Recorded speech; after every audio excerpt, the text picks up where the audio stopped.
What's up, everybody? It's your favorite onomatopoeia's favorite nerd, and today we are looking at the Fanstoys Warpath. Sheridan, I think is what they called him. First and foremost, I got this from the toy guy. If you are on the East Coast, he's a great person to deal with. Quick shipping. A lot of the major distributors are in the Midwest or the West Coast, so I always try to offer an East Coast option, and he's a tremendous dude to deal with. Link is in the description. Tell him Skully sent you. But we're not here to talk about the toy guy. We're here to talk about this figure, which we are going to do. But first, we're going to talk about accessories.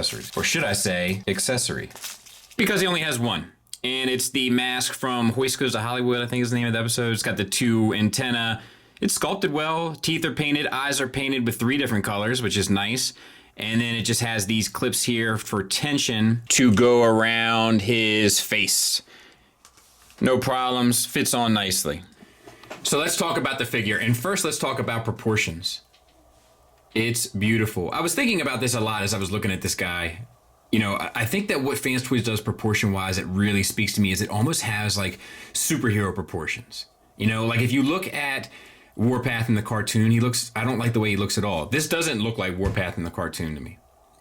But it looks like the superhero version of Warpath from the cartoon, which I think looks far better, myself personally. I hate the way he looks in the cartoon, to be quite honest. But I think that this looks pretty cool. All right, let's continue. All of this kind of brownish burgundy paint is 100% painted. Like the color is 100% painted. And it's beautiful. Metallic and beautiful. For the head, we have the silver and blue. You know I prefer that metallic blue they do for eyes, but I guess they don't do that anymore because Takara. But the head is on a ball peg. You get up to there. You get down to there. You get the swivel. And a little bit of attitude, confused dog look. So I'm good with that overall. You get the silver paint. It's on the backpack here and on the treads, which all looks good to me as well. You get a waist swivel, and the joint is a little tight. That's another thing that we should talk about with this guy. A lot of tight joints here. I don't know if I've had any squeaks per se, although I may have, but a lot of tight joints. However, they have acquired their own factory. I'm not sure if this is the first product released from their own factory, but if it is, it's generally a good sign in terms of build. If it's not, then honestly, they probably have surpassed this level of build in the past. All right, let's continue. So we have the waist swivel, and we have an ab crunch. A little squeak there maybe, but not really. Not the classic squeak anyway. Whoop. But the ab crunch gets you 90 degrees over. The shoulders. So my initial response to the shoulders was not great, because I didn't think there was a way to get beyond that, and I was like, here we go with Weird Wolf again. But there is. I will say that is jumping out on me too. There we go. There is a double joint inside of the shoulder that allows you to hinge it outward, and then you can get it out to 90 degrees. So it's a workaround, but it is fixed. That'll also allow you to get a bit of a reverse butterfly in a matter of sorts, but not really, but kind of a workaround. But it does throw off the sculpt to have it down. However, once you have it up, sculpt is intact. So, not optimal, you know, but not terrible. All right, then we have the bicep swivel. And then we have a single hinged elbow that gets you a little past 90 degrees. A wrist swivel, which is really tight. And the fingers are on a base pin knuckle. Also be advised, when this comes in box, it comes with the forearms collapsed. It's a simple pull out to fix that, and you're good. There's also a lot of lubricant put on this guy, so he may have even been tighter than what we see here at one point. I did notice that out of the box as well, to be fair. All right, this arm is identical. We can move on. Waist flap, single piece at the front. You know I'm not a fan of that. It should be 2 separate ones for the hips. See, you can see some of that lubricant right there. Ugh, gross. Up here and here. And then we have our universals for hips. So, out to the side, full Van Damme. Forward and back, full Monty. Pretty much. A little shy in the back maybe, but I say we give it to him. Then we have a thigh swivel built around the universal. The universal joint is sculpted. That's a nice touch. And then we have the knees. So at first I thought something was wrong with my knees. And then I heard that there's knee issues. So this one is worse than this one. But I had to pull down a little bit and away to get the clearance. And then you'll get 90 degrees on the hinge. Same for this side, although this side works much better. Now, once again, as far as I'm concerned, this comes down to what factory it was produced in. If it was their first stab, I'm more forgiving. If it's the company and factory that we've been used to, I'm less forgiving. So I need to know a little bit more information about that. All right. You can rotate the feet down a bit. There's a way to get it. Let's see if I can get this one. Oh, well. You can't get an ankle tilt up really anyway, but you can get it down. And then you can also get a rocker. And there he is from the back. I got QC31. So, let me say this as well. Two things. One, the sculpted detail. Oh, how I've missed the sculpted detail.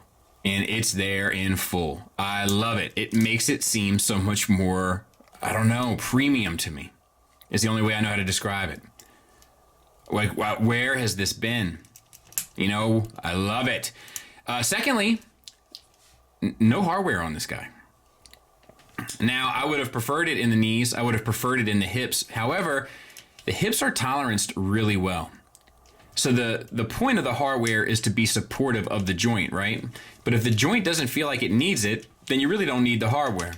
I would rather have it than not have it. But I don't feel the need for it as much with this guy as I have with some of their other offerings with like really heavy feet and stuff. Uh-oh, I feel a sneeze coming on. Like Tori Amos caught a light sneeze in here. But overall, I'm pretty happy. This is a pretty solid offering.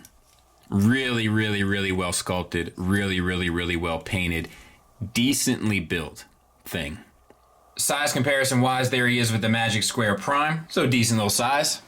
There he is with an array of mini bots. So the tallest of the set, which I'm good with. I don't know how that lines up scale chart wise, but I'm good with it because I've always seen him as a bigger bot than a lot of his mini bot contemporaries. And there he is with an MP car, and he's a little taller than the MP car, and that doesn't feel right to me, I'll be honest. Doesn't bother me, but if you were to ask me if he should be that tall, I would say no. But once again, I'm not looking at the scale chart. It might be right for all I know. Let's get him transformed. Shout out to an individual who wishes to remain nameless, but he said that Paik had suggested to do the upper body first because the lower body had issues with the knees. I told you I've noticed some issues with my knees. I'm prone to breaking stuff, so I'll take Paik's advice. Let's flip this up here. We'll flip the hands in. And then we'll flip this back down and tab in. We're going to collapse the forearms the same way they came in box, and then we're going to collapse the tank tread against the upper shoulder. We're going to do that on this side as well. We're going to flip up. We're going to rotate in. We're going to flip down. We're going to collapse the shoulder and forearm and collapse the tank tread against it. The side piece, so to speak, that you saw me untab during the shoulder articulation, do that again. Just, I'll tell you, like, you can almost get it easier by using the shoulder. It just will come right out.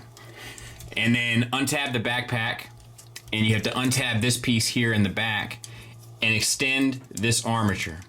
If you keep your side flanks kind of clear of this process, you should notice that the whole thing will just come off. Double hinge the side flank pieces of his chest around and towards the center of this flap until they meet and form a square at the center of the flap.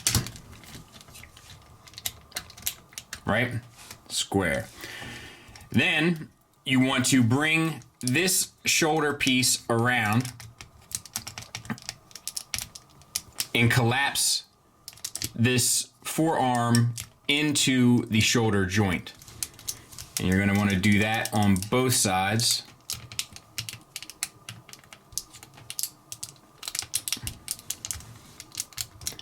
And then tab in that hook into, I think anyway, into the square cutouts there. Maybe it doesn't tab in, but it goes. Then we're gonna lift up on the turret and we're gonna bring out this section.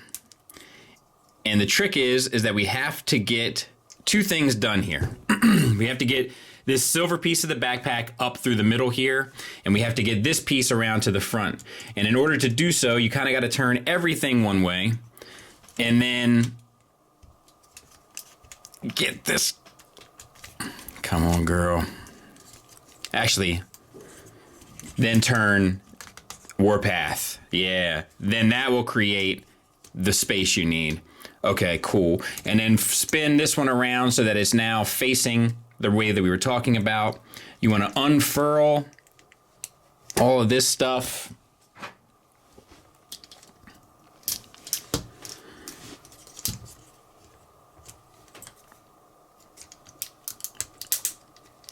It's tight. It's tight mag. That's the Fanstoys squeak right there. And there's another one here. Cool. And rotate at the neck to get Warpath's head around. And then you can dump his head in there kind of G1 style. And I think that's all we can do for the upper body. So let's get started with the legs. There's a lot of stuff that has to spin and rotate here, and it's hard to keep track of all of it. But let's see what we got. We got to untab this flap here. You got to spin this around. Open this whole flap so that you can rotate the tank treads to the opposite side. So once again, another 180. These sets of flaps will accordion in, right? So that you can get it all the way around. But before we do that, we'll untab this knee here, which is a small tab, sits right there and just swivels out. And then you can move this whole leg, rotate this 180 so that the shin is now towards the back. And then we can maneuver this into position. Let me back the camera out a bit.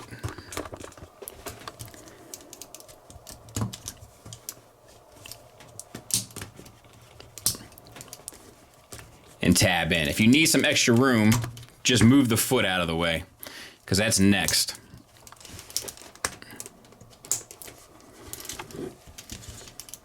All right. You can move this little latch back into place as well. Now, the foot, since we've extended it, we also need to extend these tracks here and rotate this piece of the track down. Then all of this falls in line. This tab goes into that notch, and the tracks line up-ish for me. And that's basically it. I'm gonna clean it up a taste and try to get it a little tighter, but that's it in a nutshell. So let's get this other leg done. And look, I'm sure it all comes down to the order of operations, and there's probably the best way to flip the flaps and so on and so forth. I'm just, I'm not that guy. We're just gonna make our way through it. So untab this, spin this out. Untab your knee hinge, and then you can spin this out and rotate your shin 180 degrees and spin your little tab that goes to your knee hinge back in. At this point, we want to start lining some of this stuff up. So, we can't yet, can we? Because we got to spin these tank treads. So spin those around, and then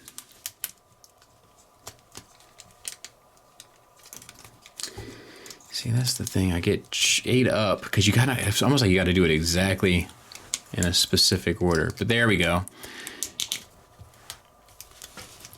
And now you've got that at least, right? So then extend the foot, rotate the foot up, bring your tracks down, tab the foot in, and line up the tracks the best you can. Now here, the last thing that you can do are take these two flaps and fold them over to kind of cover down on that joint. And I'm gonna clean all this up before we get started with the next piece to make it kind of as tight as possible. Now this is where the money is made. So untab this silver piece from the abdomen. Bring that around, and then make sure that you have that front piece out. And we're going to wrap the leg around this. We got a tab here to the thigh, a tab here into there, and then we have numerous tabs along the front that go into the foot, as well as I believe this that slides in underneath there. Let's check it out. All right, so that was pretty effortless. Now I can get it a little tighter, I'm sure. Yep.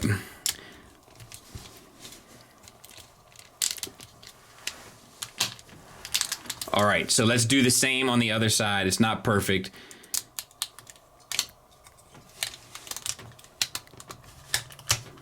All right, not too shabby. Let me tighten her up a little bit. Then we're gonna pull out this flap and this flap. We're almost there, folks.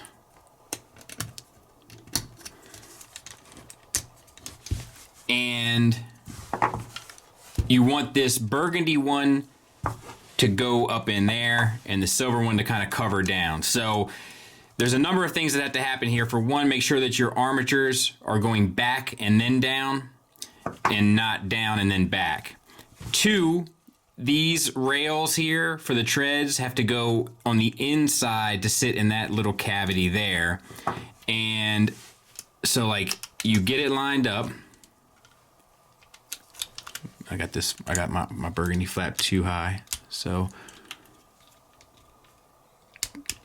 get it lined up.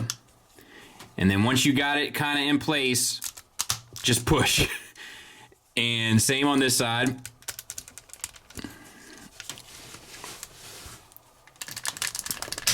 Push. And then collapse that and collapse that. You can make sure this silver piece is down. Then we want to line up this series of Lego holes with these tabs. And that's going to be close enough, I think. And this silver flap might need to go on the inside here. Like it might need to be angled down. It's not in at all, is it? But overall, that's it. Extend your barrel. I'll clean it up. We'll take a look at it. And there's alt mode. The one final thing, once you have this secured all the way, is fold these flaps and they'll go down on both sides. But, I mean, pretty good. This will raise up to shoot down. You know, your turret will go up and down a taste. It will spin. So, you know, the treads don't move. But, and mine have come a bit undone. It's a lot of stuff that has to move to get this thing to work into this position, but I think it's interesting how compact it is. There it is with Tiger Tracks to give you an idea. So it's little. It's like this is where the kind of mini bot element of it comes through, I think more so than the robot element. A lot of sculpted detail, once again, that kind of comes through the silver paint. I mean, I think it's effective, ultimately, at what it's trying to do. And I'm sure there, that's something fixed. You know, and it's like all the Fanstoys stuff. Like if you keep messing with it and keep messing with it, you can kind of get it tighter and tighter and tighter throughout, so to speak. But, I mean, what more do you want? I think maybe the turret could be a little bit more intimidating, like a little bit more imposing looking. It kind of looks, you know, a little stunted and a little cheesy maybe. But all in all, I don't have any real issues with it.